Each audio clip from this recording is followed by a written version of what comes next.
Hola, bienvenidos al capítulo 8. Hoy gente del medio se hace internacional.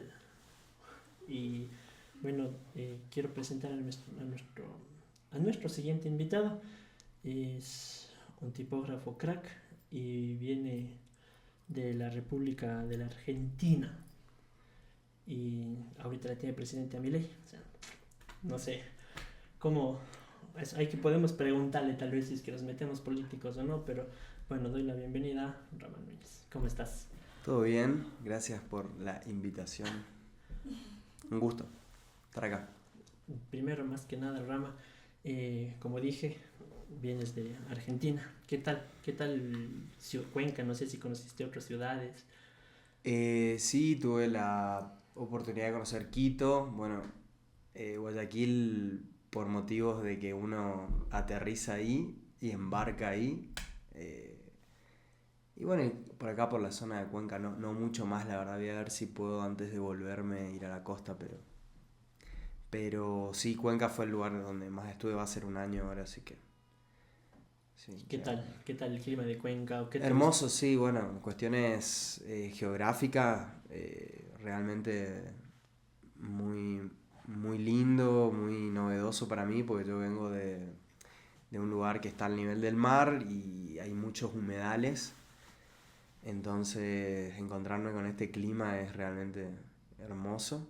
Y bueno, por supuesto el Parque Nacional, las sierras, la arquitectura también, yendo por ahí a las cuestiones más de la ciudad. Cuenca realmente es hermoso. Así que sí, por eso también yo la verdad que vine sin expectativas, yo no sabía dónde venía. Me mandé y la verdad que fue una sorpresa muy, muy grata. Qué chévere. Y a nivel de, ya no sé si es que tú eres de los diseñadores que también se fija mucho en lo visual, en la gráfica que existe de todo alrededor. No sé tú qué tal le viste. O sea, no sé si es que en Cuenca analizaste esas cosas o solo viniste a pasar de chill y no soy diseñador, vengo acá de. Sí, yo creo que cualquier profesional, natural o voluntariamente, observa esas cosas. Cuenca es una ciudad antigua, está construida, tiene rasgos coloniales, entonces todo la arquitectura más que nada fue lo que más me impactó y por supuesto que hay algunas que otras intervenciones más visuales, tipográficas o, o de otra índole gráfica que acompañan la arquitectura, pero me parece que primero y principal lo que se destaca es la arquitectura, que realmente es maravillosa, o sea, la conservación del casco histórico, alrededores, las casas antiguas, las, eh, los rediseños, digamos, las refacciones de los lugares. Claro. Así que sí, obviamente uno no puede escapar a ver cosas. Después, por supuesto, que está la pata comercial, que bueno, que un lugar como Cuenca tampoco escapa de eso, porque al ser un lugar importante de un país como Ecuador, obviamente que hay marcas y hay movimiento visual. Pero sí, a mí lo que más me llamó la atención es la conservación patrimonial arquitectónica y por supuesto que lo que está alrededor de eso, ¿no? Ah, qué loco. ¿Y por qué? Bueno, yo no conozco Argentina, pero ¿qué tan diferente es como para que te haya generado como un impacto tan chévere, por lo menos lo arquitectónico aquí de la ciudad de Cuenca, ya sea sus iglesias, por así decirlo? O sea, aquí en Argentina, ¿no es lo mismo o es diferente? No, a ver, a nivel sudamericano, desde lo que yo conozco la mayoría de los países. eh, Siempre están las ciudades como Cuenca, como mi lugar que es Corrientes. Dentro de Argentina yo vivo en una provincia y una ciudad, mismo nombre, y se llama Corrientes. Eh, Hay lugares, Santiago de Chile, Asunción, Paraguay, o sea, las grandes capitales, La Paz, Sucre, son lugares donde se establecieron los colonos y por supuesto que habrán variaciones, pero la disposición de la plaza, la arquitectura circundante es más o menos similar. Lo que a mí me llamó la atención de Cuenca es la conservación de esas, del patrimonio arquitectónico. En general, insisto, hay casos, estamos hablando de Cuenca, pero por ejemplo en Corrientes es más reducido el casco conservado histórico, y es una ciudad de las más antiguas. A nivel sudamericano estoy hablando de la llegada de los españoles o los portugueses y bueno, las colonias, ¿no? Entonces lo que para mí se destaca de Cuenca es eso, porque es bastante amplio lo que está conservado. Y además que hay una belleza natural geográfica que son las cuestas, las subidas, las bajadas. Eso también genera como... No es un plano, sino que hay niveles y como sucede en la lectura, ¿no? Es la interpretación que puedo hacer yo, es como que hay jerarquías naturales donde hay algo que es más importante o uno cambia la perspectiva y eso también se altera. Entonces, nada, naturalmente y arquitectónicamente es súper interesante la ciudad. Y la cultura, porque bueno, como te dije, no he ido nunca a Argentina, pero es la típica que el estereotipo de los argentinos, que son como que yo tengo 3 copas mundiales, y vos no. O sea, la cultura más o menos, ¿viste como diferencias? ¿Les cachaste? Sí, ahí te lo hacen saber también, obviamente, y yo estoy de acuerdo con eso. También, si bien es cultural, así como me parece que en general lo que yo conocí de Ecuador y de otras partes de Sudamérica, pero particularmente de Ecuador, es que son personas muy, muy tranquilas, en general hay como una cuestión de bajo perfil que a mí me parece increíble, que en general uno siempre quiere lo que no tiene, y por lo mismo admira. Yo creo que hay una cuestión cultural argenta, obviamente, pero también yo creo que hay una diferencia. No es lo mismo las provincias que no son Capital Federal o Buenos Aires y Capital Federal, que es la capital del país. Entonces ahí yo creo que Capital Federal es una Europa sudamericana, digamos, porque lo que sucede ahí es bien distinto incluso a lo que sucede en el resto de Sudamérica, ni hablar de Argentina, según yo, ¿no? Según lo que conozco, y también soy de una provincia que no es Buenos Aires. Entonces hay una cuestión cultural muy marcada, ¿no? De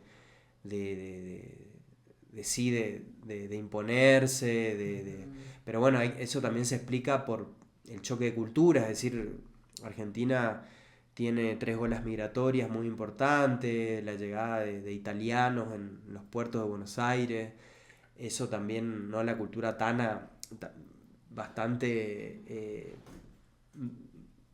que se impone también, Claro, ¿no? sí, Son de una actitud parecida, entonces somos un poco hijos de esa mixtura. Claro. En Perú habrán más matices mezclados, por ejemplo, en lo gastronómico con Oriente, claro. Acá y en el resto también en Brasil, por ejemplo, con la cultura afra, la llegada de esclavos. Nosotros, por ejemplo, en nuestro lugar, desde los jesuitas, hay también como una mezcla, ¿no? de esas culturas con el nativo, con el criollo, después el criollaje, la mezcla con otras olas migratorias también en nuestra zona, los ucranianos, polacos, o sea, estamos hechos de mixturas, claro. Pero sí es verdad que un poco nos tildan de eso, siempre hay algo, ¿no? Claro. Hay que también saber, pero tiene que ver con lo cultural, digamos, claro. O sea, son maneras de... Sí, ponte más que nada para incluirle un poco también, un poco al diseño, como tal, diseño gráfico, diseño general. ¿Tú qué tal, ya que tú tienes la experiencia, obviamente has consumido en Argentina todo el gráfica, por así decirlo, diseño argentino, y también diseño ecuatoriano pudiste ver por al menos un año, también qué tal es la cultura visual, por lo menos tú qué diferencias les ves, ¿existe alguna diferencia de diseño del uno del otro lado? Yo creo que por lo menos en mi provincia, en mi lugar, en la universidad donde yo estudié, que es la Universidad Nacional del Nordeste, eh, tiene 27 años, una cosa así, si no me equivoco. Entonces es una carrera joven. Eh, en relación, por ejemplo, a FADU de la UBA, de Capital Federal, que tiene mucho más tiempo. Eh, yo creo que es un poco también lo que sucede en el resto de Latinoamérica, porque es una disciplina relativamente nueva en relación a otras, como por ejemplo la arquitectura, la medicina, que tienen tradición, ¿no? Milenaria.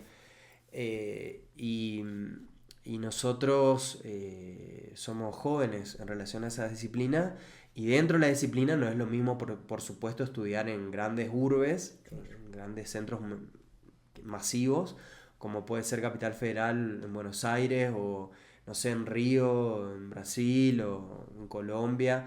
Digo, hay polos, o en Chile, y después eso en una suerte de ola va llegando a distintos lugares. Entonces, insisto, no es lo mismo estudiar en una capital que en un lugar periférico, de un país periférico, de un continente periférico, en estos términos, ¿no? Por supuesto.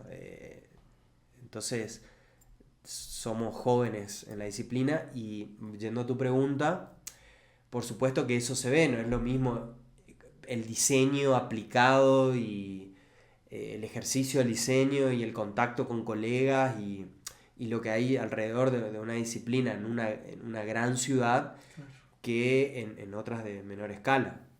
Pero creo yo que tiene que ver con, nada, es el tiempo también, y eso se va propagando. Entonces, es un poco la explicación que yo le encuentro. Me pasa lo mismo con mi ciudad. Por ahí visualmente vos comparás tu lugar con una metrópolis, y por supuesto que uno siempre dice, acá el diseño. Bueno, hay que entender de que las cosas, los profesionales que van egresando, uno no egresa y sabe todo, al contrario, recién inicia la vida profesional. Eso después de 10, 15 años, uno realmente, yo creo que puede ser un profesional íntegro, y siempre y cuando uno siga formándose, por supuesto. Claro. Entonces yo creo que tiene que ver con eso, ¿no? Con tiempo, más que nada. Es loco, ponte esa perspectiva, porque, bueno, no le tenía yo más o menos visualizada, porque yo más le tenía como que, a ver, el diseño en Ecuador es el diseño en Ecuador, y así debe ser en Quito, Guayaquil y Cuenca, cuando gracias a tu perspectiva, que es como que me di cuenta de que diseño, ponte en Quito, se centra más el diseño industrial. O sea, y ahí fue como que, porque aquí en Cuenca no hay diseño industrial, solo hay diseño gráfico, diseño de interiores, diseño de productos y arquitectura. Pero ponte, aquí en Cuenca fue un poco más a lo artesanal. O sea, se vincularon con los artesanos, como dije en el anterior capítulo, pero sí me parece una perspectiva como que creo que el diseño, en el lugar que se asienta, evalúa el contexto, y después sobre eso también genera como que hasta lo que se va a dictar de clases, así, por así decirlo. ¿No? Sí, claro, O sea, ¿a qué se va a dirigir? En líneas generales, las ofertas académicas están en relación directa o indirecta a las políticas del Estado. Estamos hablando de universidades públicas, ¿no? Por ejemplo, las privadas también persiguen la misma lógica, pero hablemos de lo público. La oferta académica está relacionada con la apuesta, entre comillas, que haga un Estado a la comunidad. Es decir, si vamos a ser industriales, es lógico que haya una oferta académica de diseño industrial o ingeniería industrial, o gente que trabaje para esa lógica, esa cadena productiva. Entonces, el diseño gráfico tampoco hay en todos lados, seguramente habrá en lugares donde ya se puede entender eso como un valor agregado y donde la comunidad pueda estar dispuesta a pagar por eso. Claro. Eso también el diseño es hijo de la lógica industrial. Sí. Entonces, Sí, pero es una cadena de valor, si se quiere, por supuesto que para quienes ejercemos entendemos el valor, por eso uno vive de esto, pero también está relacionado con políticas de Estado que primero que apoyen a la oferta y después que eso realmente tenga una correspondencia del egresado o la egresada al salir de fomento, ¿no? De integración de ese profesional a la vida productiva de la comunidad. Los privados funcionan un poco lo mismo. Yo soy docente de la universidad pública, de la universidad donde egresé. Y también soy docente, tuve la oportunidad de ser docente en la universidad privada también de mi zona. Entonces conozco un poco esa lógica, calculo que debe funcionar de la misma manera acá. claro. Pero tiene que ver con eso, con que la oferta académica esté en relación a lo que la comunidad necesite, entre comillas, ¿no? Claro. Y tú, más que nada, algo que me llamó la atención es que a la larga el diseño también aquí es contextual.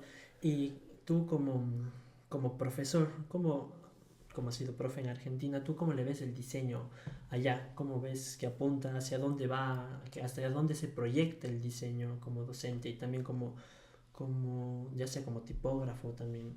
Sí, a mí me parece que está buena la pregunta porque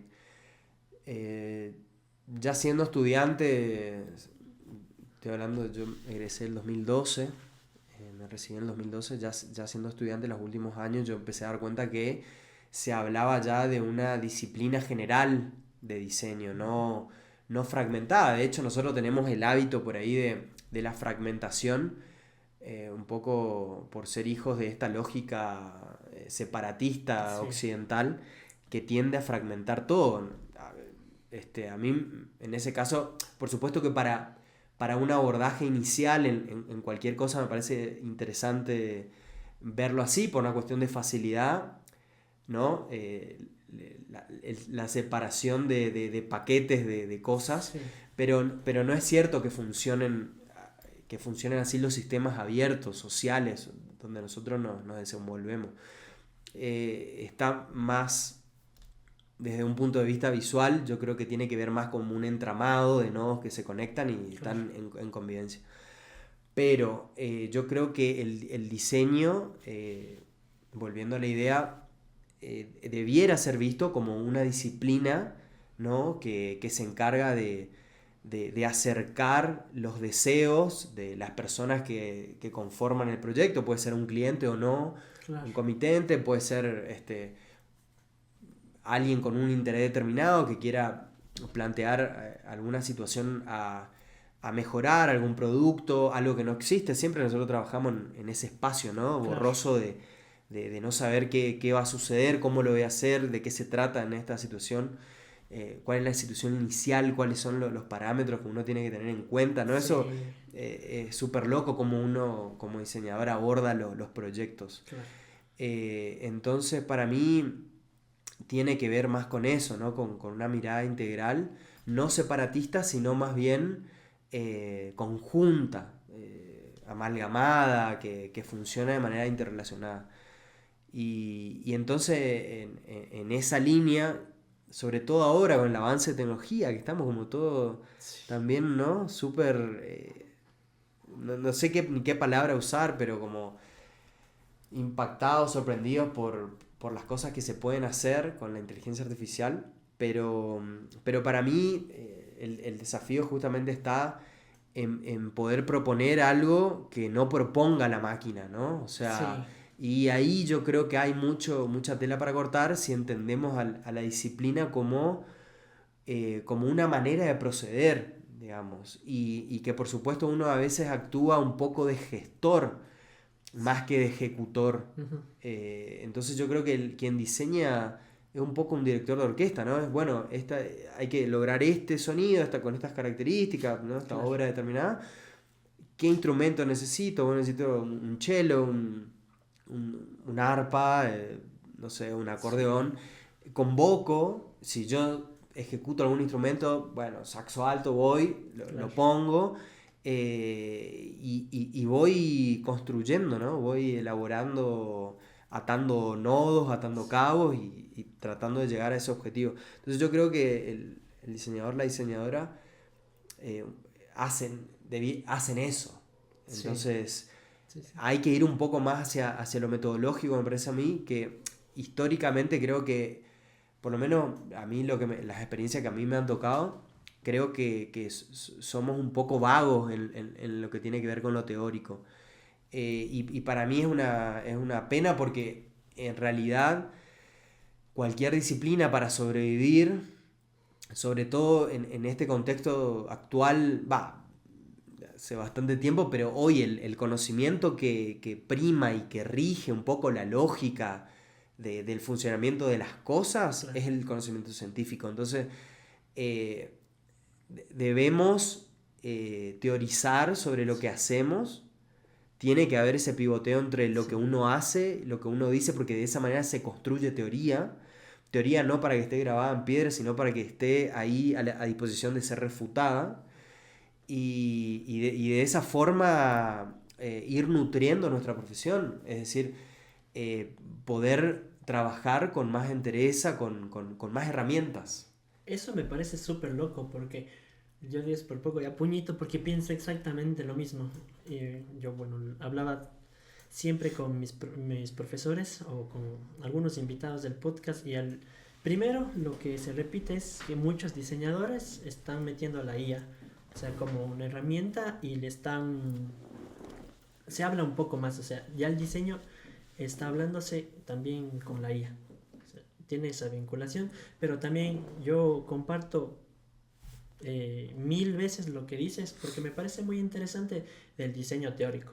Porque yo creo de que al menos aquí en mi contexto, aquí en Cuenca, siento que se le aborda un poco más a lo práctico y poco a lo teórico. Y a mí sí es algo que, bueno, a mí me gusta la teoría y era como que se necesita porque es sumamente necesario para poder ejecutar algo, llevar a cabo algo. Pero ponte dentro de mi lógica y lo que yo he estado pensando la última vez, para contextualizar un poquito, con Ram hablé unos días, la semana antes creo, acerca un poco de este tema y era que y toda esa reflexión que me vino, el estado pensando hasta ahorita para poder hablar en el podcast, fue de que a veces siento que la teoría, para que funcione, pueda materializarse. Porque si la teoría tal vez se queda solo en teoría, como que qué tanto funciona. Pero yo ahí es como que es una pregunta, ni siquiera es como una aseveración, sino es como que, a ver, ¿de qué me sirve? Eh, Ejemplo, lo que te puse de Papanek, que hizo todo un esquema, todo un grupo de gente para trabajar, si es que eso es una metodología, por así decirlo.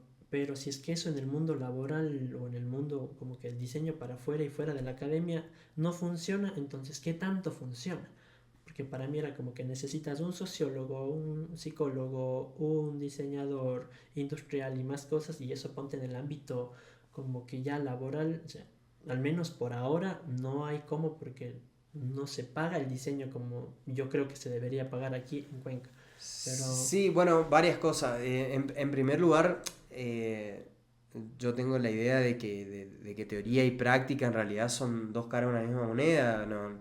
Insisto en esto de la tendencia a la separación de las cosas claro, o al reduccionismo por cuestiones convenientes en términos de pereza intelectual, le voy a sí, poner, porque obviamente que es fácil decir eso, pero a mí me parece que debieran funcionar de manera correlacionada, porque es absolutamente necesario teorizar la práctica o claro, hacer práctica la la teoría. teoría o simplemente diseñar que incluye Exacto. ambas dimensiones. Entonces, sí es verdad que históricamente, como estaba contando, como vos también lo decís, hay como una tendencia a lo práctico, pero en realidad tiene que ver con, yo creo que, no sé, los intereses también de las personas se acercan al diseño porque tienen o alguna habilidad o alguna empatía con las artes. Digo, conozco poca gente que realmente se meta a estudiar diseño o ejerza de diseñador, porque no necesariamente hay que estudiar, ahora un poco sí, Claro. pero yo he aprendido, mis mejores referentes no tienen título de diseñador, trabajan desde el oficio, y creo que es muy importante tener en cuenta eso, o sea, que es muy importante producir conocimiento, o sea, desde nuestra profesión, porque es la pata que va a ayudar a otro colega, incluso a uno mismo, para poder seguir construyendo parámetros a considerar en el quehacer, ¿no? Disciplinar. Eso por un lado. Después, a mí, yendo también a esto que contás, a mí me parece, por mencionar los autores, otra cosa que acarrea la profesión es que por medio, por supuesto, de personas que vivieron la Bauhaus o movimientos relacionados que han tenido que emigrar por la Segunda Guerra Mundial o por cuestiones de diversos tipos, algunos han caído en Estados Unidos, algunos pocos han venido a más abajo, algunos llegaron a FADU, a Capital Federal, a UBA, y pudieron hacer alguna escuela, algo otro. Digo, hay una corriente de diseñadores de finales del siglo pasado que han hecho escuela y que por supuesto son muy importantes porque estuvieron muy cerca de donde se crearon tal vez de las teorías más importantes o de las ideas más importantes que hemos heredado, ¿no? Por la escuela Bauhaus. Entonces, Weimar, no sé, Gropius, Kandinsky, una cantidad de personajes que estuvieron ahí, que vienen de distintos palos y que dieron la posibilidad de pensar acerca del diseño de la disciplina. Ahora bien, sí también creo que hay muchos autores, Víctor Papanek, Bruno Munari, Christopher Jones, hay varios que han teorizado y lo que han propuesto también en diseño de identidad, no sé, John Costa, Claro, bueno, sí. Son como un poco más cercanos, Chávez.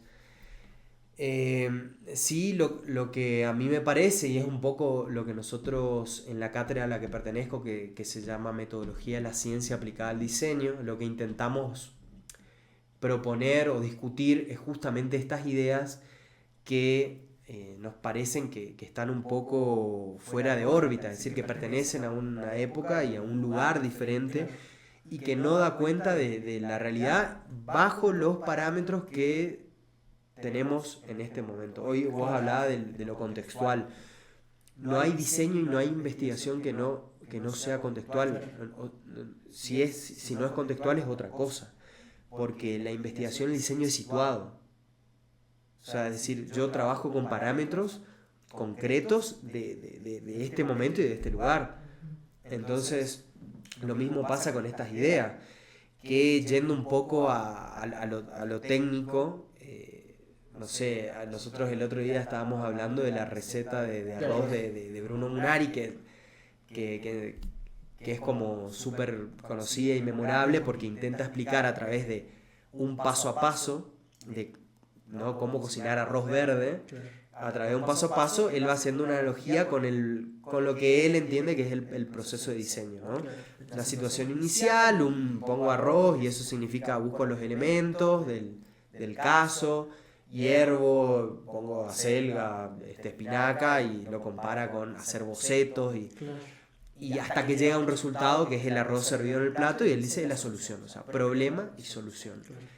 Insisto, también desde un lugar reduccionista, simplista, nosotros, por lo menos a mí me parece que eso está asociado más bien a una lógica industrial, porque justamente esas ideas vienen de encontrarle, teorizar acerca de lo que estaba en boga en ese momento, que que tenía que ver con el diseño industrial, desarrollo de diseño industrial, de objetos. Entonces, lo que se optimizaba era velocidad, costo, había que optimizar los costos, había que, nada, producir en serie. Entonces, esas ideas tienen que ver o están tratando de explicar esa lógica.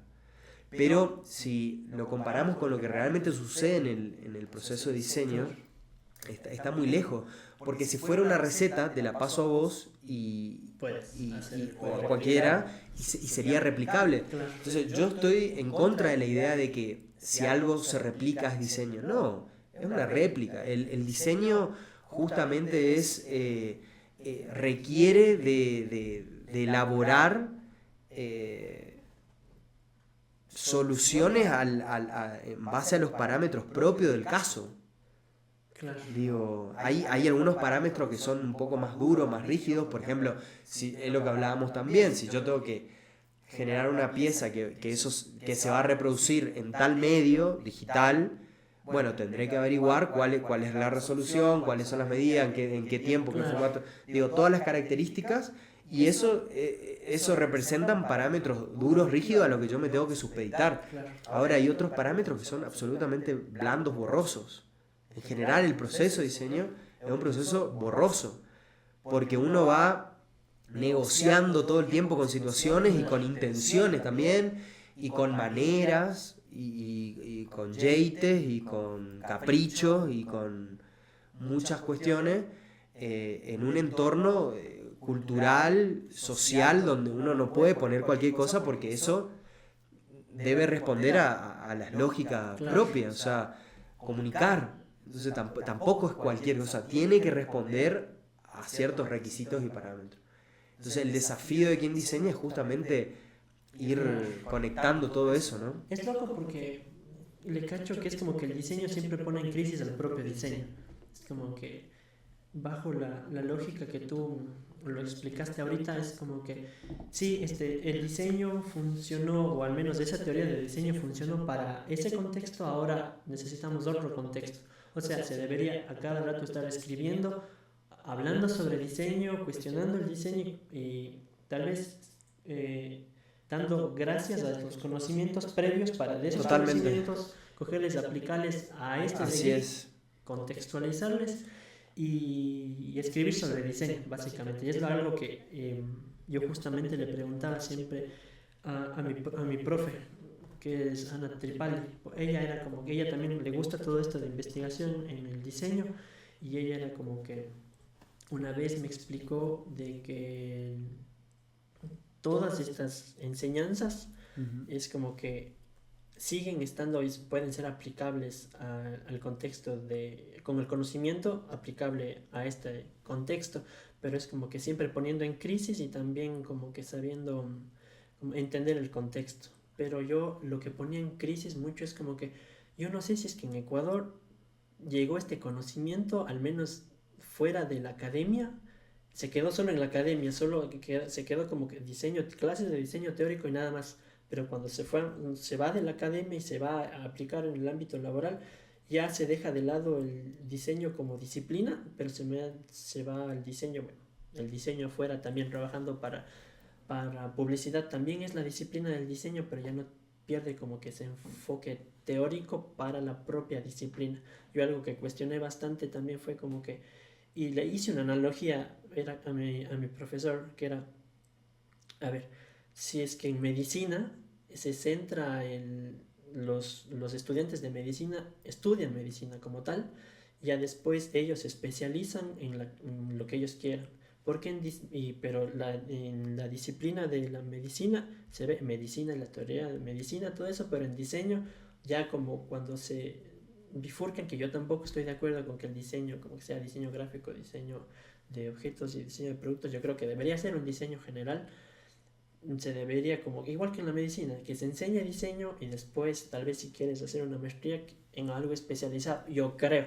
Y era como que mi profesor me decía como que no, porque ahorita ya hay muchos tecnicismos en varias carreras. Diseño ya tiene mucho tecnicismos de diseño gráfico, diseño de productos, tiene muchos tecnicismos de productos interiores que ahorita como que juntar todo esto sería como complicado y difícil.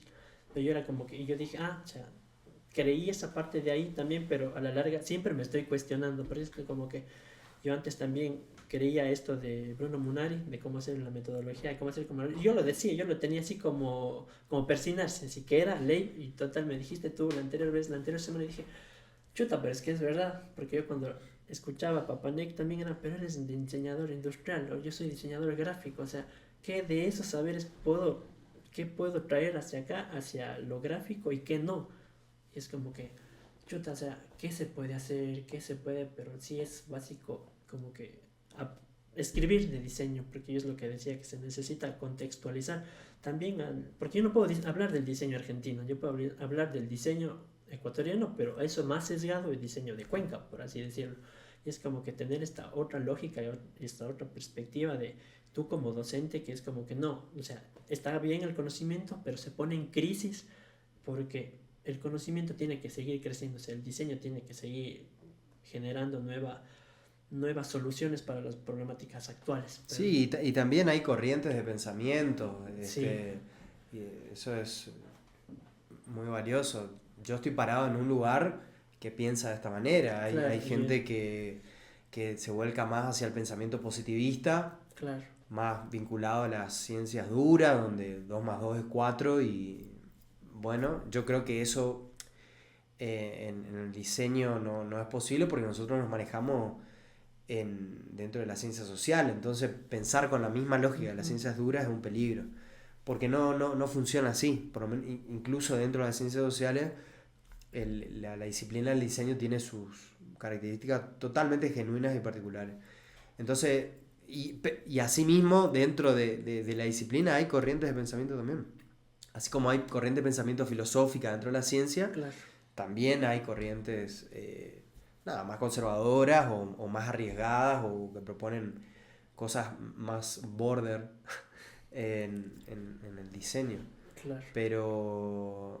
Pero sí, yo creo que el desafío es... Hay escuelas, hay facultades, de hecho a mí tuve la suerte de conocer en el sur de Brasil, escuelas que tienen 2 o 3 primeros años comunes y después la persona elige el camino arquitectónico, industrial, Claro. gráfico.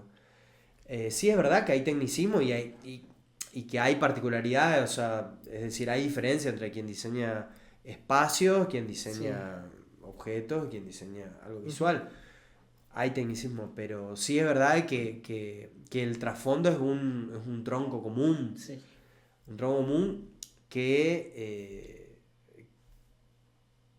se desenvuelve y lleva adelante su quehacer de manera muy similar. O sea, cambian los protagonistas o los elementos, pero la lógica proyectual es la misma. Claro, ponte algo que también me pareció súper loco, que es de que como ese pensamiento que tú tienes literal pone en crisis todo lo que pensaba yo, literal, y no es para mal, sino es como que para Qué bueno. seguir generando más como que incertidumbre y como que querer, como que no ni siquiera saber más, es como que responderse preguntas pero que generan aún más cuestionamientos, por así Sí, es decirlo. un ejercicio también. Yo creo que alguien que se estanca en un pensamiento está condenado un poco.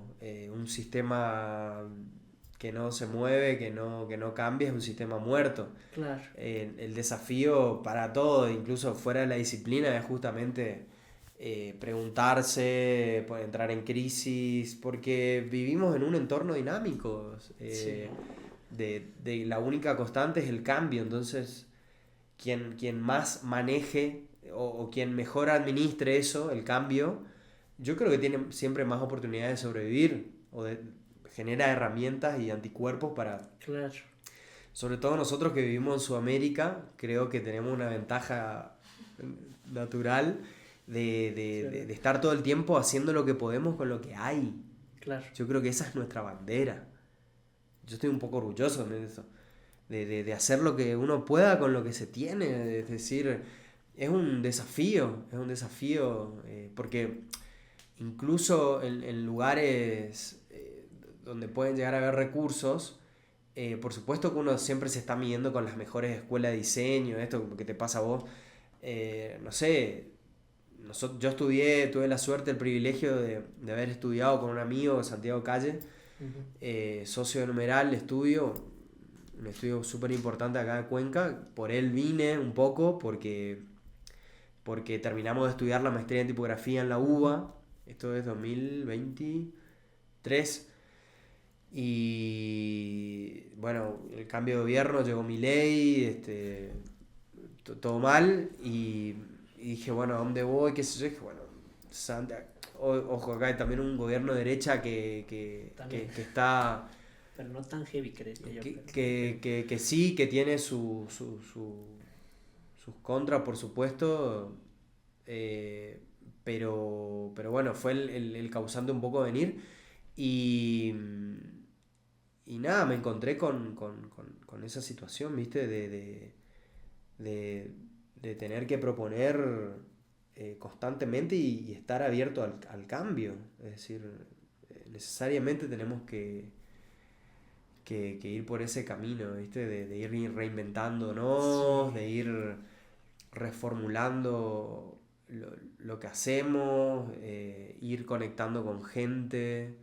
Es súper importante trabajar, mirar otras disciplinas parecidas, totalmente ajenas. Digo, como diseñadores también tenemos un rol social muy importante que tiene que ver con consumir cultura, consumir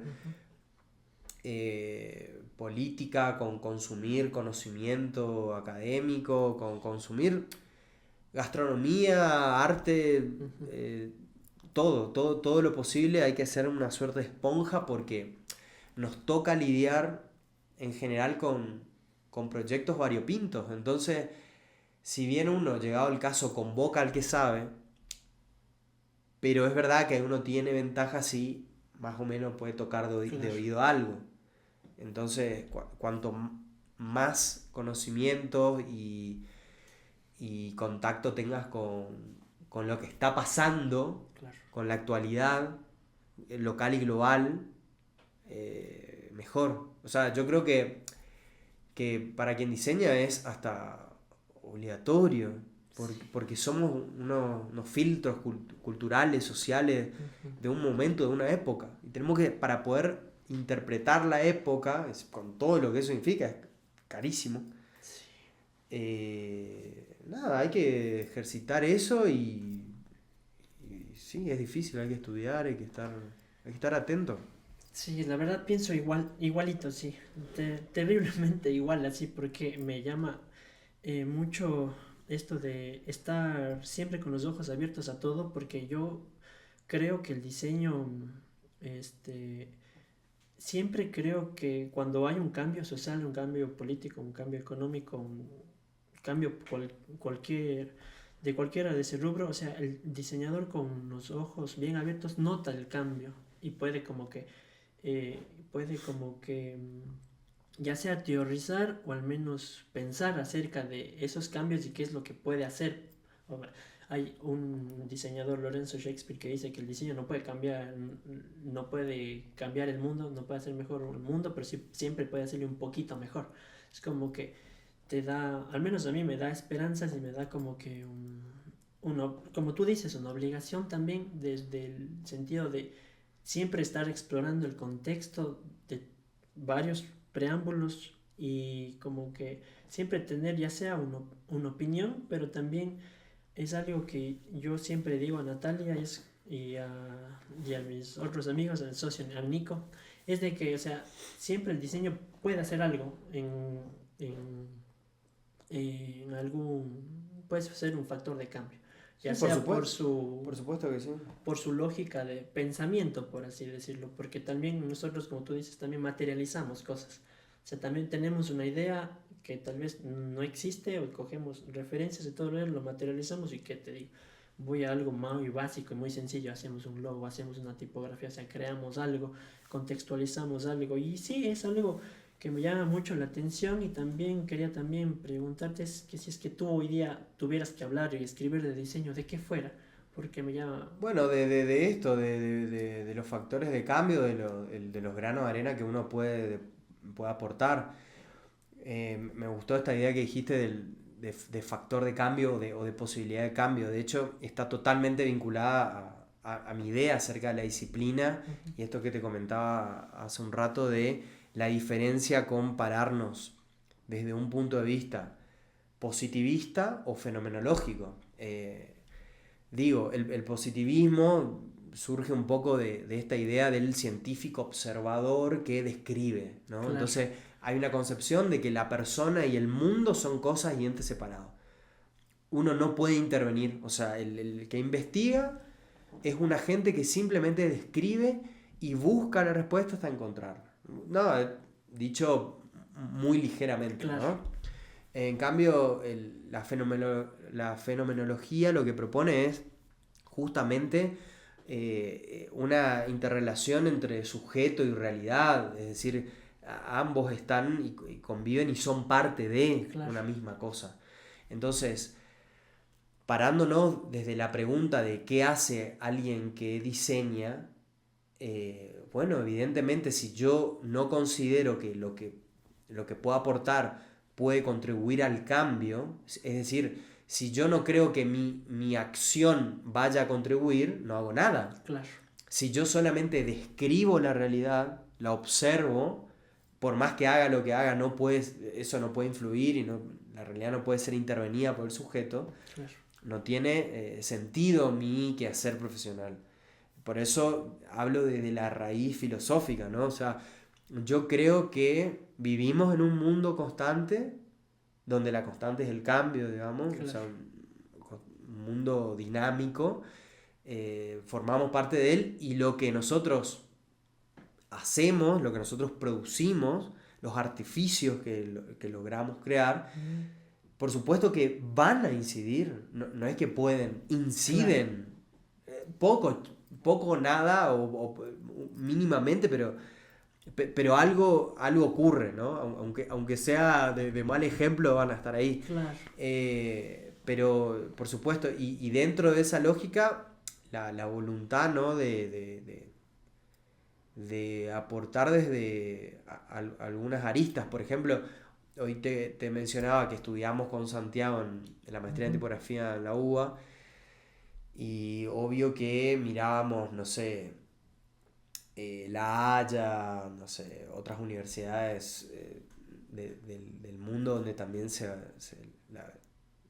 la universidad de la británica, ¿viste? Entonces, hay otras escuelas que uno se compara y dice, bueno, esta gente cuenta con estos recursos. Claro. Nosotros como bandera, como te dije hoy, la cintura de adaptarnos al cambio de manera increíble. Y decíamos, claro, ese es nuestro factor diferencial, digamos, porque esta gente, por ejemplo, en Inglaterra, los egresados, nosotros veíamos, por ejemplo, comparábamos los trabajos de fin de curso. Claro, es una escuela tradicional, ¿no? Tipografía pura y dura, Claro. donde no hay una pizca de experimentación, que ahora está de moda la palabra, ¿no?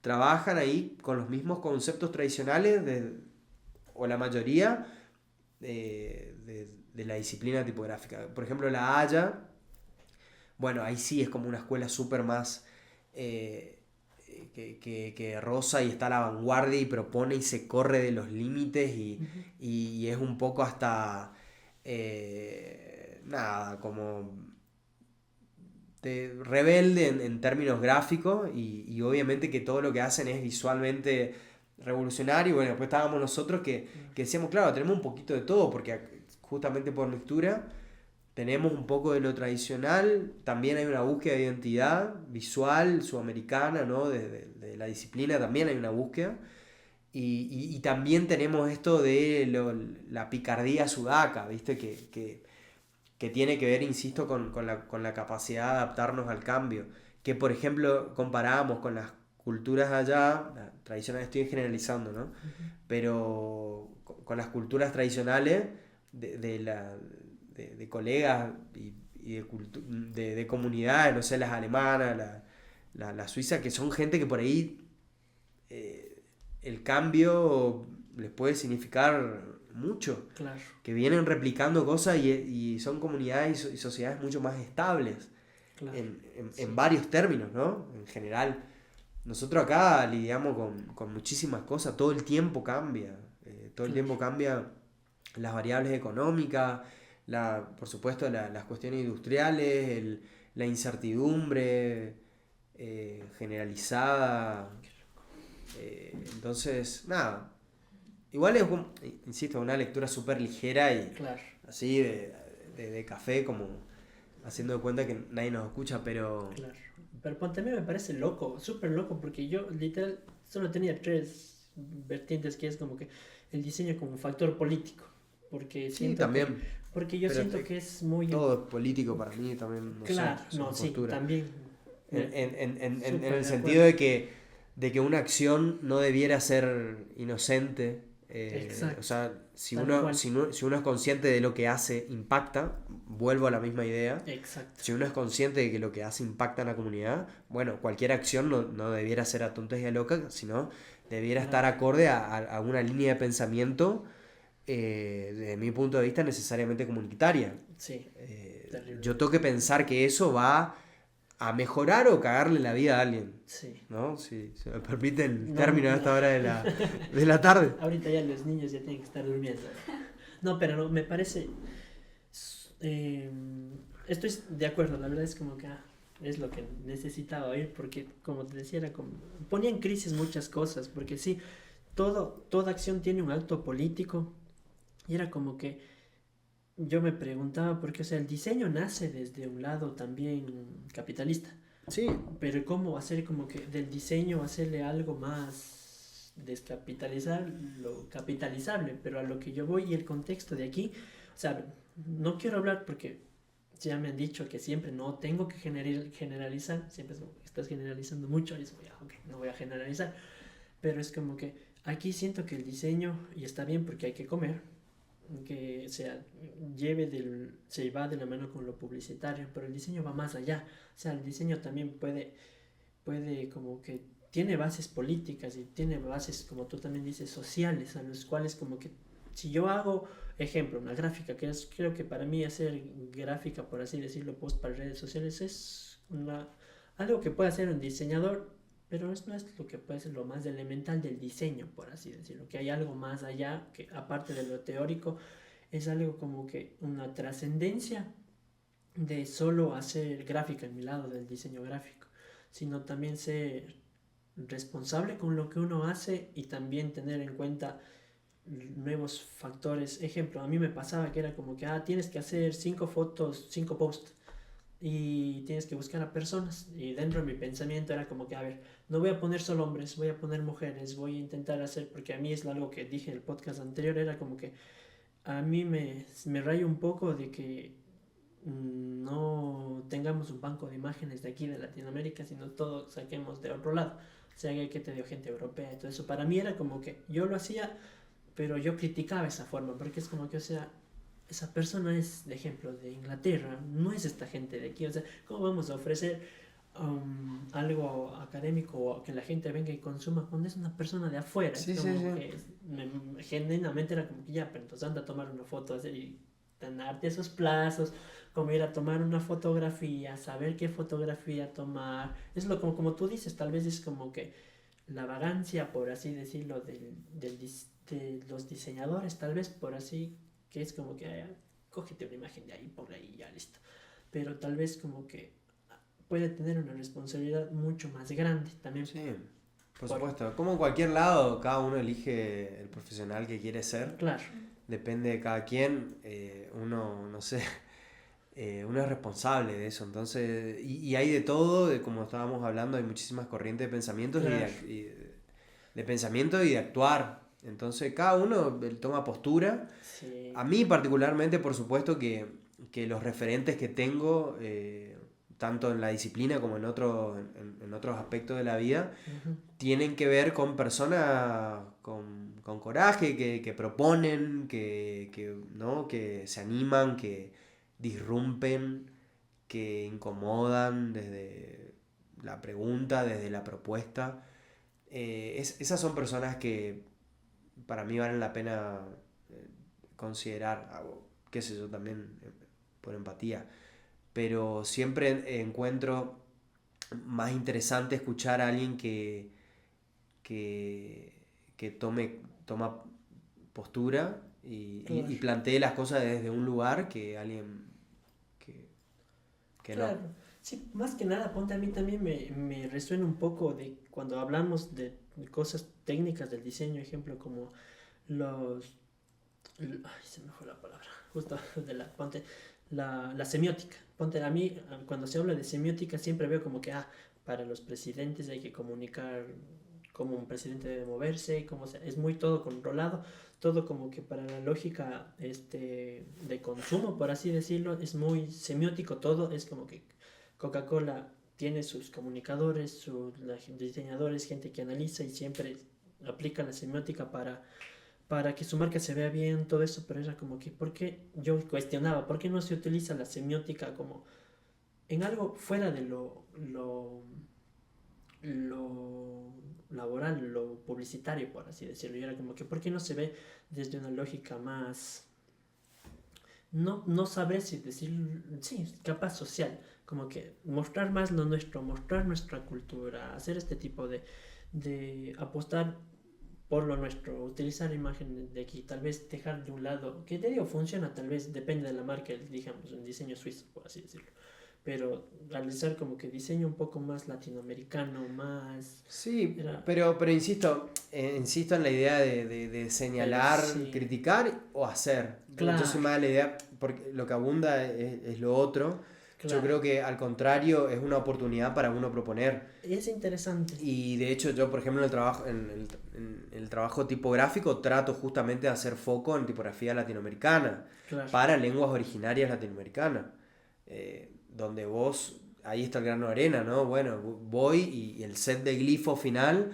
soporta tal y tal idioma, ¿no? El guaraní, el quichua ecuatoriano, el mapungún, no sé, hay mucho por hacer, por eso digo, claro, señalar sí, ok, pero a mí me gusta más la idea de, no hay esto, listo, se a puede mí me proponer, interesa, bueno, yo propongo, yo voy y saco la foto de la persona que es de claro, acá, yo voy y no estoy de acuerdo con tales docentes, me postulo, voy o abro mi espacio independiente y claro. ejecuto desde ahí, trato de hacerlo con la responsabilidad que a mí me parece, pero insisto, Claro, sí, más que nada también más, bueno, más de una lógica también de señalar, es más de una lógica, ponte, a veces de cuestionar, porque ponte aquí el mercado no se va hacia allá, o sea, el mercado no, te exige rapidez, a la larga te exige que, bueno, o sea, las redes sociales, lo que se hace aquí es, mientras más cuentas subas, mientras más engagement tienes, o sea, mientras más likes y todo funciona. Yo era más como un lado como que cómo generar una nueva, tal vez una nueva propuesta tal vez de hacer diseño y cómo eso poder hacer que tal vez la gente que compre diseño, que requiere un servicio de diseño, como que tal vez poner una nueva idea, porque yo es lo que pensaba es de que el diseño teórico se centra mucho para la disciplina como tal, pero el momento en que tú quisieras como que aplicarle y como que quisieras vender, como que tal vez una teoría, después una práctica, una metodología, pero no se pueda porque la teoría y la academia se quedan a un lado y lo laboral y las industrias se quedan en otro lado y no puedan como que a ver, esto sirve para aquí, esta investigación sirve para aquí, esta teoría del diseño sirve aquí, esta metodología, apliquémosla aquí. Porque para mí era como que siempre en todo lado te hablan de la teoría del color. Es como que la teoría del color se te aplica para todo y es como que un conocimiento de diseño que también se le puede extrapolar a la lógica para los clientes, los mercados, por así decirlo. En eso es como que me he cuestionado, me he preguntado muchas veces que es como que, o sea, ¿cómo Porque bueno, la naturaleza, como yo decía antes, de la medicina es clara, o sea, tú estudias para saber la anatomía del cuerpo y vos vas, ofreces un servicio de la anatomía del cuerpo de la persona. Si algo falla, tú sabes que está mal, o sea, lo que tú leíste, vas a aplicarlo en una persona. Pero en cambio el diseño, tal vez lo que tú lees, lo que tú aprendes, tal vez se queda en lo académico, en lo teórico, tal vez en lo práctico, pero ya no se puede aplicar como que al mercado, por así Sí, decirlo. pero insisto en la misma idea, depende de cada uno, porque, y retomamos con la idea inicial, uno es responsable también de producir conocimiento y de hacer que eso funcione de manera coordinada. Claro, Separar lo que sucede en la academia con lo que sucede en la vida real, bueno, pasa en todos lados, digamos, también la medicina es así, ¿no? Por eso hay años de residencia. claro, Igualmente no sé si no sé si es bueno comparar por lo mismo carreras como medicina, claro. diseño, pues estamos Sí, hablando sí, justamente de diseños, estamos en el ámbito de ciencias sociales claro, y la medicina está en otro lado. Eh, yo soy más de la idea de, también me quejaba de lo mismo, de encontrar estas incongruencias, ¿no? Entre lo que escuchaba dentro del taller y la vida real. Bueno, hay que claro. arremangarse Sí, sí, sí. y proponer y teorizar y escribir y generar conocimiento acerca de la disciplina. Y eso es responsabilidad de la gente de cada lugar, porque no Claro, es lo mismo Cuenca que Corrientes, que Cali, que Río. Este, hay cosas comunes, pero es absolutamente necesario teorizar, incluso como docente dentro de las aulas, que es el lugar donde claro. también se pueden aprovechar esos espacios para generar proyectos. A mí me gusta mucho, por ejemplo, la cátedra de Longinotti en UBA, en FADU, porque es una cátedra, están a cargo de tipografía y de morfología. Allá hay corrientes, ¿no? O sea, hay distintas cátedras por cada materia y vos vas con un cuerpo docente que tiene una manera de abordar el tema y hay Claro, otros docentes que abordan desde otro lugar. Bueno, en general producen conocimiento porque obviamente, no sé, FAU está ponderada como una de las mejores facultades del mundo en la disciplina y ujú, también a nivel institucional. No así políticamente, pero sí a nivel producción y la importancia que tiene para la región. Todas las cátedras en general se encargan de producir conocimiento. Es una práctica. O sea, está instalado y claro. es cultural, eso es lo que hay que lograr. Pero insisto, Me en parece señalar interesante. o uno motorizar eso. Claro, Hay que motorizar esas cosas y, insisto, están las ideas de los autores que nosotros hemos leído, como bien dijiste, ujú, sí, partir de ahí, gracias a eso hoy podemos pensar esto otro, son puntos de referencia. Seguramente las ideas que tiene uno tendrán otras perspectivas claro, desde otro lugar y otros sí. colegas. A mí lo que me parece interesante es entender de que mucho de lo que consumimos o todas estas ideas de cómo proceder en el diseño tienen que ver más con metodologías, no con el método, que son cosas diferentes. La metodología es entendida como un instrumento, si Ujú, lo podemos poner en términos, ¿no? O hacer una analogía. Es una herramienta. ¿Qué es una metodología? Brainstorming, por ejemplo, ¿no? Lluvia de ideas. Bueno, es una metodología que eso yo no lo aplico a todos los casos. Aplicaré cuando eso me dé utilidad o me ujú, sirva. Entonces, todas estas ideas de que estábamos hablando de estos autores, La Receta, Víctor Papané, que tenía como. Hay muchos esquemas. Christopher Young, el tipo proponía un cuadro de doble entrada con inputs, ujú, outputs, decía, si pasa eso, entonces esto, como entonces ve muy lógico todo. claro, Son ideas, sí, pero que nada tienen que ver, desde mi punto de vista, con lo que realmente sucede. Sí trabajamos con aspectos duros en algunos momentos, pero el abordaje, el proceso, el método de diseño se crea y se construye en el propio andar del caso. No es algo extrapolable a todo, no es réplica, insisto. claro. Entonces, yo creo que es necesario, justamente por lo mismo, teorizar acerca de las prácticas dentro de los talleres, teorizar acerca de las prácticas profesionales que tenemos como individuos, aportar nuestros granos de arena en las causas que creamos y que son Claro, muchas, Y bueno, es Me parece la tarea. Me Y un parece- poco también la idea como para resumir, Claro, eso, ¿no? Es lo que yo puedo contar como idea o acercar como, textos, claro. sí, como idea de ejercicio profesional. A mí me parece que es súper importante relacionar lo que uno hace con lo que uno teoriza y producir, o sea, A veces, y estudiar y estar... esa es para mí la cuestión más difícil, como que, a ver, tengo este pensamiento de diseño, pero ¿cómo lo materializo? O sea, porque a veces pensar es difícil, pero a veces también llevarle las cosas ya algo físico o algo materializado, para mí era como que, o sea, es complicado porque es otro proceso también. A veces es como que, a ver, voy a hacer materializarlo, pero tal vez la teoría falló aquí, es como que un ida y Sí, vuelta, sí, ida y sí, vuelta, ida y es un vuelta. pivoteo. Pero no, yo creo que más, ponte, aparte de como que más de una queja, que es como tal vez achicar una brecha, al menos siento yo en mi contexto aquí, que es como que el diseño fuera de la universidad y el diseño en la universidad, como que achicar la brecha, que no es Sí, sí, sí, pero aparte de la universidad Claro. tampoco, a ver, la universidad ofrece un empujoncito a Claro, la persona, es claro. como un primer paso.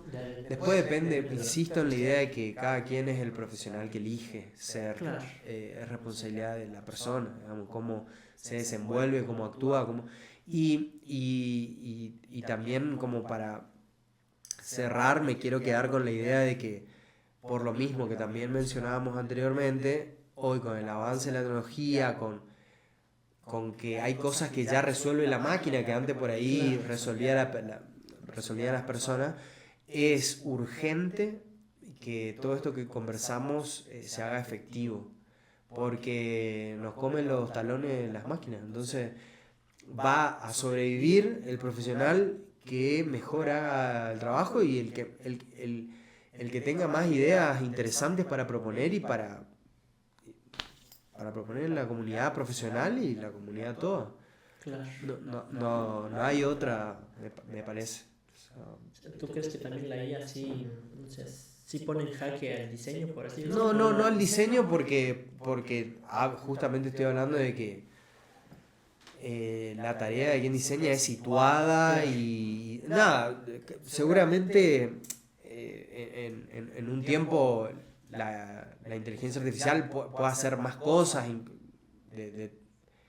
en ámbitos reflexivos y que ya está pasando, o sea, ya lo hace. Pero todavía quiero creer que la responsabilidad humana en la administración y la gestión de los proyectos sigue siendo fundamental, aunque sea de supervisora, ¿no? O aunque sea de directora del proyecto. O sea, eso me parece que va, Claro. que va a prevalecer por lo menos por un tiempo y por lo mismo tiene que ser gente preparada, ¿no? La gente que solo se dedica a resolver cuestiones técnicas, sí me parece que está en jaque. Sí, a mí ponte lo que me llama la atención a veces que yo también soy como que mucho de tener fe en algo, es como que a veces como, bueno, voy a hablar por mi persona, es como que tienen fe en algo que sea diferente, a hacer las cosas que se puedan hacer para que eso sea diferente, pero después la realidad de ver, jugar con la realidad básicamente y contextualizar, pero sobre todo seguir teniendo esa fe de que al menos no la IA no nos deje sin, más que sin trabajo, o sea, yo voy más como que nos deje sin la capacidad de pensar y cuestionarnos.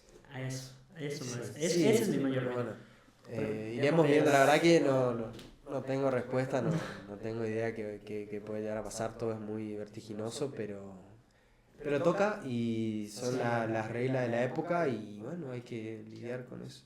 Somos tan sensibles a la época que pase. O sea, todas las personas, o sea, un factor si ahorita llega una guerra, se nos cambia todo.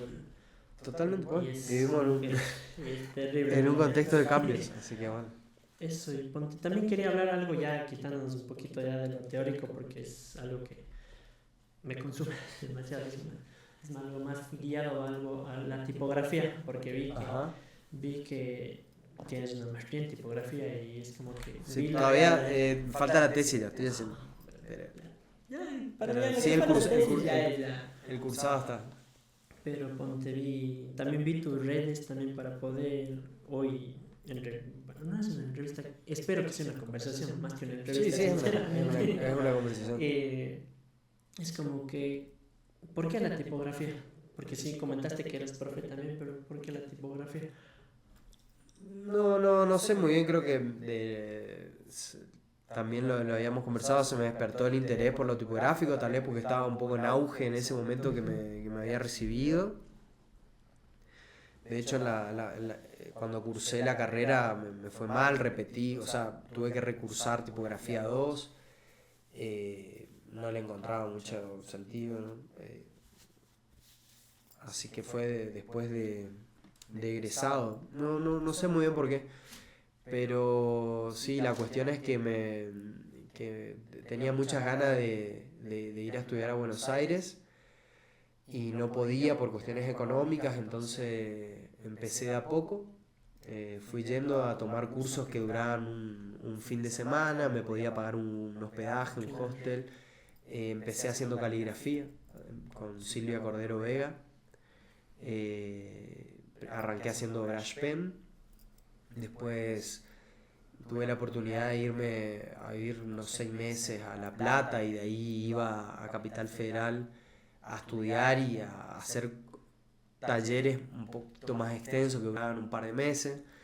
Entonces ahí hice caligrafía con pincel, también con Silvia Cordero Vega, hice mayúsculas, Neuland y hasta que descubrí la cancilleresca y que eso es pluma chata. Es una variedad caligráfica que bueno, que cobró, es de lo que más consumimos, digamos, en términos caligráficos, o lo que más se ha instalado en esta época, porque bueno, permite algunos juegos, algunas variables. No me considero calígrafo, sí que estudié mucha caligrafía, cada vez que puedo hago cursos.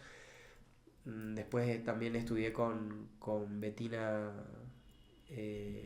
Knapp y Eugenia Roballos.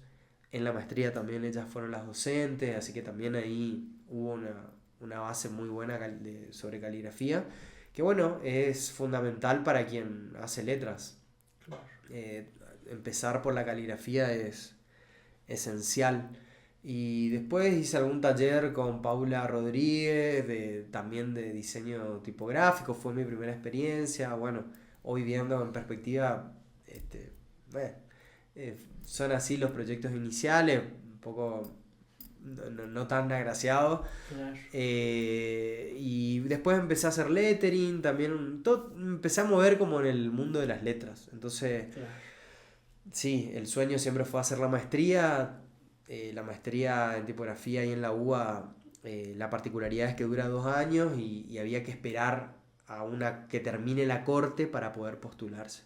Dejé pasar 2, 3 cortes, no recuerdo bien, porque no podía irme a vivir a Buenos Aires. Hasta que, bueno, me decidí, se dieron las cosas, me preparé y fui a hacer la maestría, que por supuesto fue el sueño de mi vida y me cambió la cabeza en términos de que me abrió esta nueva chance de trabajar con tipografía. O sea, hoy yo puedo, por supuesto que trabajo siempre con bases caligráficas, o en general tiendo a eso, es mi manera, pero sí siento que me abrió un espectro, entonces puedo hacer lettering, trabajo mucho en identidad de proyectos desde lo tipográfico, desde la selección tipográfica o desde el diseño de los signos tipográficos identitarios. Bueno, tengo un par de proyectos tipográficos, ahora estoy trabajando en otro, en paralelo. Entonces sí, me muevo en el mundo de las letras, pero no sé bien cómo se dio. Claro. Lo cierto es que me gusta mucho. Después uno se va construyendo argumentos, ¿no? Uno consume y sostiene relatos porque Sí, de algo hay que agarrarse. Sí. Y a mí lo que siempre me pareció interesante de las letras es que por un lado, citando a Robert Brinkhurst, un autor, bueno, uno de los que ha escrito, hay un libro de él, se llama Los elementos del estilo tipográfico, es para mí la Biblia, en términos de la disciplina, y él habla de que la tipografía es la forma visual de la lengua hablada, ¿no? Del lenguaje. La letra viene a estar en lugar de Claro, como algo lo con oral. significado y significante, Sí, por sí, así sí, decirlo. en términos representacionales, ¿no? En el ámbito de la semiótica, por supuesto que estamos hablando de que es un artificio, es un signo, algo que está en lugar de otra cosa. Pero la carga formal que uno y histórica y con las particularidades que uno le puede asignar a ese signo, a ese artificio que está creando, Claro. nada, a mí me parece absolutamente increíble que pueda ser definido así, ¿no? Si uno lo ve así, claro, es como lo que yo hablo, bueno, la tipografía intenta recuperar esa voz, ese tono, Claro. es Te dice el algo. contexto, ¿no? Claro. Intenta emular eso, esa idea en una forma que tiene un arquetipo absolutamente de antaño, porque si uno va al esqueleto, digamos, del alfabeto latino, estamos hablando, el que heredamos nosotros, claro, es bastante sencillo, el tema es la vestidura de eso, ¿no? Claro. Y por eso yo creo que siempre hay lugar para crear nuevas letras porque el contexto cambia. Hoy con la tecnología, por ejemplo, hay un gran campo de posibilidades de crear cosas que ya líquidas, ¿no? También a mí me encanta generar formas más estables, pero digo, hay siempre lugar para crear nuevas letras. Y después lo otro que también me parece absolutamente interesante y me aferro a esa idea, es que la invención de la imprenta, porque también tenemos que ver, estoy hablando solamente de lo tipográfico, estoy hablando de la tipografía como disciplina pura y dura, ¿eh? Porque lo tipográfico también abarca lo caligráfico, el lettering, digo, se puede también, tiene esa acepción. Pero yendo exclusivamente a lo tipográfico, al diseño de tipos, también me pareció absolutamente loco siempre esta idea que puede ser considerada como la escritura en sí misma, digo, la imprenta como un hito revolucionario que democratizó Claro. o que puso al servicio de mucha gente algunas ideas que eran para pocos. Porque antes los libros y el conocimiento era, nada, estaba supeditado a la gente que tenía acceso a eso, que era poca y pues, significaba poder. Pero a partir de la imprenta eso se revoluciona y se hace masivo. Pero entender de que el hilo común es la escritura como invento más importante de la historia de la humanidad me parece re loco. Me parece absolutamente descabellado porque es un poco creo que es así. Porque uno cuando representa, imagínense este momento, no sucede un día para otro, es un proceso, ¿no? De ir construyendo artificios gráficos. Bueno, habrá sido lo primero, ¿no? Lo más visceral es emular la forma, ¿no? El jeroglífico es, Claro. está el sol y yo trato de dibujar el sol, el bisonte y dibujo. Después eso se va haciendo abstracto, Claro. se van, hay distintas comunidades que han, no sé, los jeroglíficos egipcios y después tenemos acá los mayas. Cómo eso va teniendo sentido Claro, en la ese contexto interpretación. y se va generando la escritura, un portal al infinito. Es decir, es es una creación del hombre, de la humanidad, que ha permitido conocer culturas anteriores o aproximarse a culturas anteriores. Es una manera de transmitir conocimiento, qué poderoso. Entonces, desde todos esos lugares, la verdad que me parece que hay mucho más detrás de las letras. A mí me llama la atención full porque quisiera saber ver tu proceso de qué variables utilizas para hacer una tipografía o diseño, porque según todo lo que hablabas, o sea, es como que demasiadas variables. Como que, y no solo de anatomía de la letra, sino de conceptualización, Sí, de qué es lo que realmente, quieres. O sea, no, todas las... realmente, de hecho, todavía yo estoy trabajando en mi proyecto de cursado que es Claro, Paraguaria, bueno, un poco evoga justo eso. a la escritura porque el tema tesis es justamente una tipografía que dé soporte al guaraní actual, porque el guaraní en este momento tiene una gramática actual, sobre todo en mi zona, que es Corrientes, Claro, que es la misma gramática que utilizan los paraguayos, pero también la idea de la herramienta como software, como tipografía actual, porque contemporáneamente es un software, ¿no? Antes eran tipos móviles, claro. hoy la tipografía es un software que dé soporte también al antiguo guaraní, es decir, al guaraní creado, configurado con la llegada jesuítica, que son los que adoptan el alfabeto latino en base a las lógicas de esa época, eh, proponen marcas para el no hablante, porque aparte era una lengua hasta entonces ágrafa, que quiere decir que no tenía un sistema de escritura. La transmisión del conocimiento de la comunidad era oral, como sucede en la mayoría de las lenguas latinoamericanas originarias. Era oral. Entonces, este primer acercamiento a la representación de una lengua, bueno, tuvo característica como la, la disposición de diacríticos o de marcas para que los que estaban aprendiendo a hablar y a escribir y a leer pudieran representar Claro. el sonido con el grafismo. Entonces hay un estadio primigenio del guaraní bueno, que tiene características que son muy diferentes a cómo es la gramática Claro. actual. O sea, hay diacríticos que se usaban de una manera muy particular y que hoy, por ejemplo, Unicode, que es el estándar digital para la escritura digital, no soporta, es decir, no tiene, no incluye. Entonces, de ahí uno tiene que valerse con tecnología de OpenType, que es una tecnología que capaz que quien diseña va a entender, pero son caracteres que pueden ser agregados y que no necesariamente están en un code, sino que uno tiene acceso mediante la paleta de glifos del software, puede ser Illustrator, InDesign, Ujú. Corel, pero hay herramientas para representar aquellos signos orales que tienen grafía y que bueno, hoy no tienen cabida. Entonces, por eso también hablo de que hay mucho por hacer también en Claro, sí, términos sí, de tipográficos y seguramente en otros órdenes, ¿no?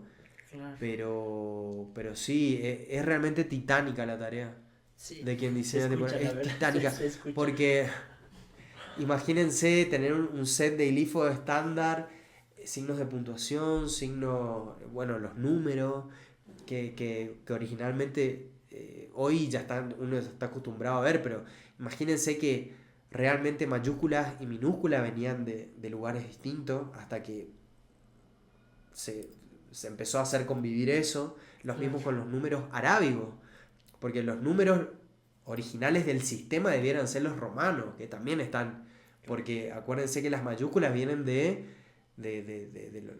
las columnas lapidarias romanas, digamos, el imperio romano, y los números son las letras con una disposición y una lógica particular, pero los números que nosotros manejamos ahora son de un sistema arábigo, otra cosa.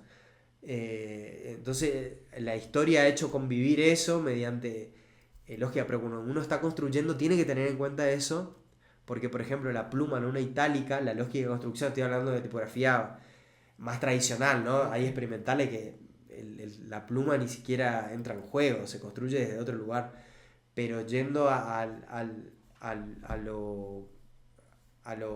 lo primero, donde la tipografía emulaba la escritura, ¿no? La textura de Gutenberg, la gótica, eh, claro, los números se construyen de otra manera, entonces eso hay que hacer convivir, los signos matemáticos, las fracciones, versalitas, porque hay mayúsculas, minúsculas, versalitas, que son las mayúsculas con proporciones de minúscula, con altura de X, ¿no?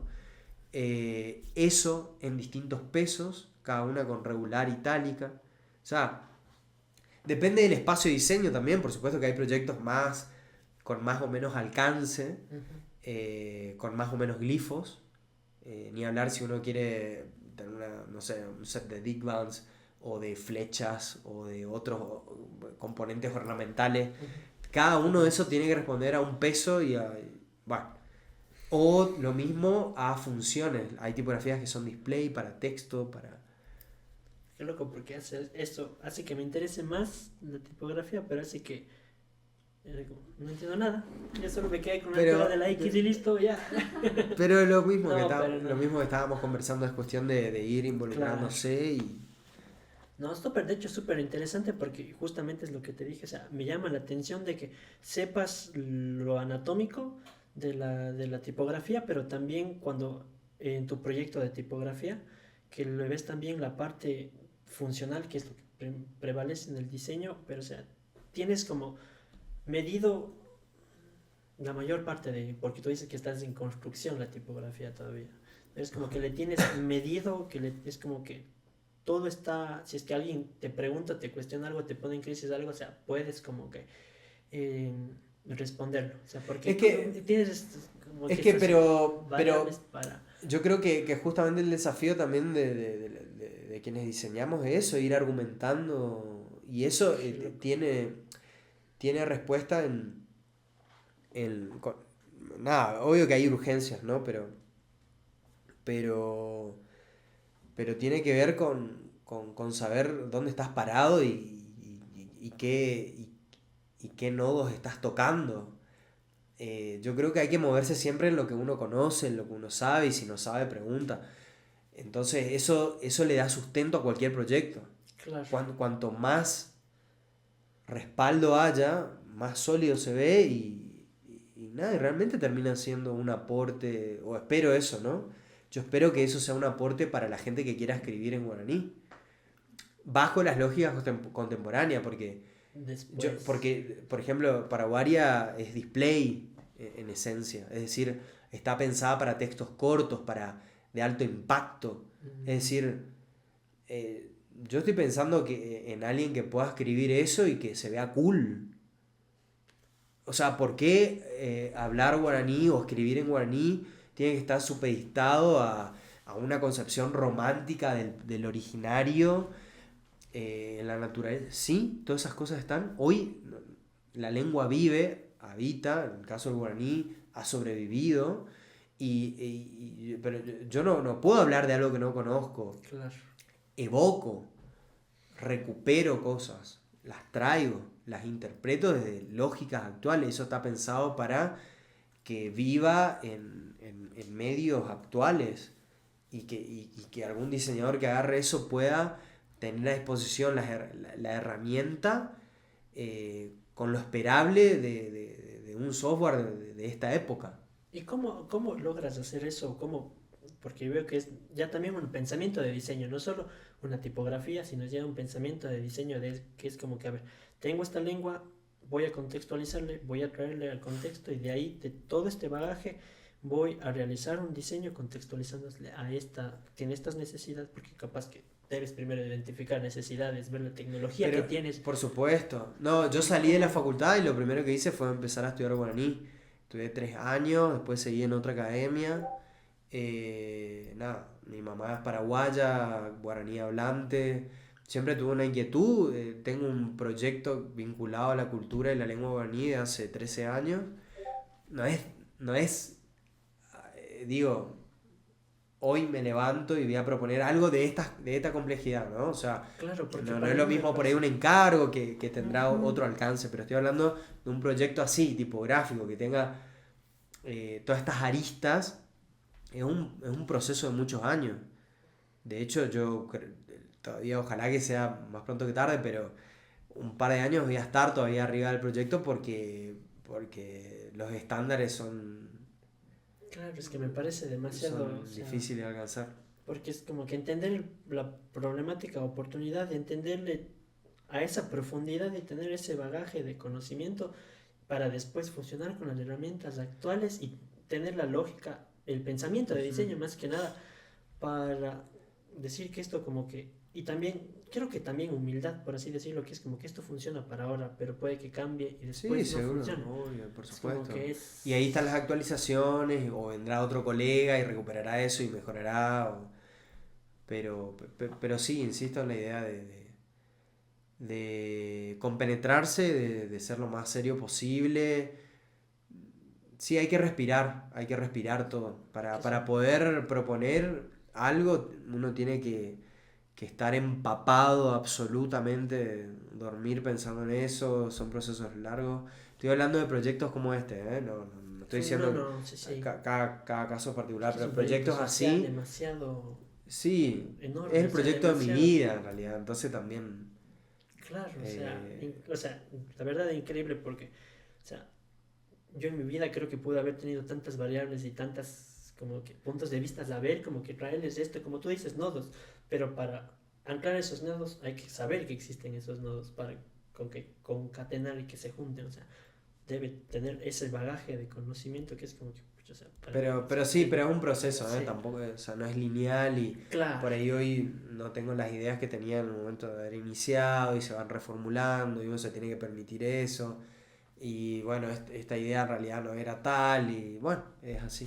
pero tal vez Eh, prueba y error también, como que de esa corrección, tal vez, o sea, no, me parece, sí, prueba error no sé si tanto porque para que haya error uno de antemano tiene que saber cuáles son las variables y los claro, parámetros que busca. se has ido aprendiendo en Yo, el camino, básicamente. más bien yo lo que siempre, lo que a mí me gusta, lo que a mí me gusta decir es que hay un perfilamiento de la tarea, que es diferente, no, o un ajuste. En realidad no es que hay un error, ¿no? El error en diseño es raro, porque habla de algo que ya está de antemano predefinido. Y yo te estoy hablando justamente de que no sabemos cómo va a terminar el proceso, cómo lo vamos a hacer y cuáles son las variables. Entonces Ah, es muy difícil, se me hace muy difícil hablar de error en diseño. Para mí lo que hay es una búsqueda en el proceso, un perfilamiento. Las variables van cambiando a medida que uno se va uno va empapándose en el tema enfrentándose con él, sí. y va moldeando, pero no sé si hay error como tal como en las ciencias duras. A Ahí es ver, como fácil. qué loco. Sí. Bueno, quiero quedarme conversando más. Pero hoy es jueves, digo, jueves, hoy es jueves cuencano, así que tenemos que... Sí, no, más que nada hay algo que me llamó la atención que tú dijiste, que era como que la imprenta democratizó el conocimiento, pero tú crees que ahora la IA está democratizando los procesos, o sea, el poder hacer algo, o crees que todavía es muy... No lo sé, la verdad que no estoy en condiciones de responderte eso. Sé que para acceder a la inteligencia artificial en este momento, hoy estábamos mirando los valores de Google con Bio, creo que es la aplicación que hace video, tiene su costo, entonces democratizar, ¿en qué sentido? No lo sé. Sí es verdad que hay cada vez más herramientas al alcance, como el ChatGPT Claro, o el Meta de WhatsApp. Sí, sé que va llegando, pero la verdad no tengo tantas respuestas en torno a la inteligencia claro. artificial. Es algo Sí, que... bueno, ya ya es más para darle al goce esta pregunta y es lo que le dije al Nico que iba a preguntar y se me dijo que Tengo miedo. si no te preguntaba eso, Qué era miedo. como que le debía, era como que a todo argentino se le pregunta siempre, ¿de Boca o de River? No, yo Y soy... justifique la respuesta. Bueno, mi pregunta, me encanta generar polémica, pero no, un poco lo siento así. Soy de River, anti-Boca, eh, por, Antipueblo an- argentino.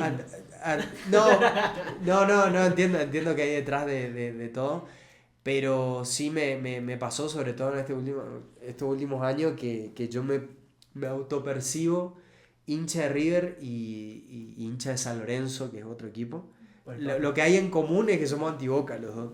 Pero sí, mi viejo hincha de San Lorenzo, entonces yo también puse en crisis eso. ¿Por qué uno tiene.? No, esto escucha un futbolero raso y me Un cancela. hooligan, Me chao. cancela, pero yo tengo mi pensamiento propio y realmente me siento hincha de River, pero veo un partido de San Lorenzo y también me siento hincha. Y sí, no soy, eh, digamos, no es blanco o negro en ese sentido, sino Claro. que me permito tener ese poliamor futbolero. San Lorenzo por el papá. Y bueno, la última pregunta, ya que básicamente conocimos qué te gusta hacer, qué haces, a qué te dedicas, siempre me gusta terminar con esta pregunta, porque creo que es como que es como la gente se autopercibe, por así decirlo, y es ¿quién es un Rama Núñez?